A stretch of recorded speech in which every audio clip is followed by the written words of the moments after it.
স্বপ্নে বিয়ে দেখলে কি হয়? অনেকে আমরা স্বপ্ন দেখে থাকি, অনেকে বিয়ের স্বপ্ন দেখে। একজন আমাকে প্রশ্ন করছে, হুজুর স্বপ্নে যদি আমি বিয়ে দেখি তাহলে এর ব্যাখ্যা কি হতে পারে? মনে রাখবেন, স্বপ্ন হচ্ছে তিন প্রকার। একটা হচ্ছে রহমানি স্বপ্ন, একটা হচ্ছে শয়তানি স্বপ্ন, আর একটা হচ্ছে খেয়ালি স্বপ্ন। রহমানি স্বপ্ন মানে হচ্ছে আল্লাহর পক্ষ থেকে যে স্বপ্নগুলো আসে, ভালো স্বপ্নগুলো সেটা আল্লাহর পক্ষ থেকে আসে। খারাপ স্বপ্ন এটা শয়তানের পক্ষ থেকে আসে। আর একটা হচ্ছে খেয়ালি স্বপ্ন, আপনি সারাদিন যেটা চিন্তা করছেন এটাই আপনার স্বপ্নে বাস্তবায়িত হবে, অর্থাৎ স্বপ্নে আপনি সেটাই দেখবেন। এজন্য এই তিন ধরনের স্বপ্ন হয়।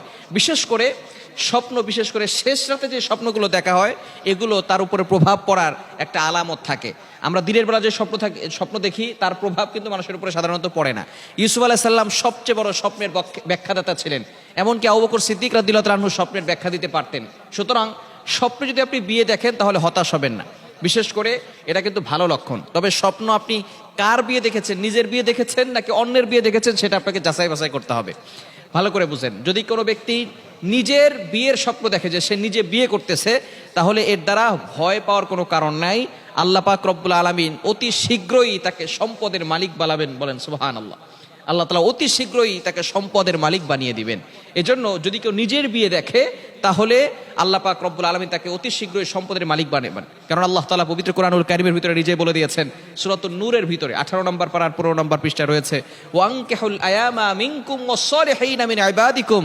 যদি কোনো ব্যক্তি দারিদ্র থাকে, গরিব থাকে এবং সে যদি বিয়ে করে, আল্লাহ পাক রব্বুল আলামিন বিয়ের মাধ্যমে তাকে আল্লাহ তাআলা ধনী বানিয়ে দিবেন, বলেন সুবহানাল্লাহ। এজন্য কোনো ব্যক্তি যদি স্বপ্নে দেখে বিয়ে করছে, আল্লাহ পাক রব্বুল আলামিন দ্রুতই তাকে সম্পদের মালিক বানিয়ে দিবেন।